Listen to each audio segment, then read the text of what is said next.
Water അതോറിറ്റിയുടെ ഒരു പച്ചയായ അനാസ്ഥയാണ് ഈ കാണുന്നത്. കഴിഞ്ഞ ഒരാഴ്ചയായി ഇത് പൊട്ടിയൊലിക്കുന്നു.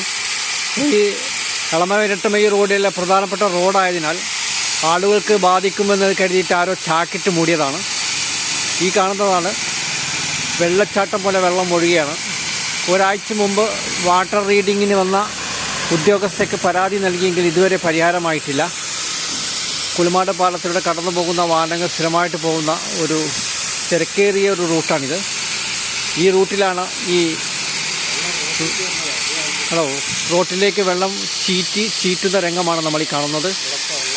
വെള്ളം ഇതിലൂടെ കടന്നു പോകുന്ന യാത്രക്കാർക്ക് കടന്നു പോകാൻ സാധിക്കില്ല.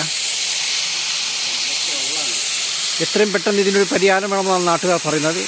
ഇതേ റൂട്ടിൽ തന്നെ നിരവധി ഭാഗങ്ങളിൽ വാട്ടർ അതോറിറ്റി പൈപ്പ് പൊട്ടിയിട്ടിരിക്കുകയാണ്. അതും പരിഹരിക്കപ്പെടണമെന്ന് നാട്ടുകാർ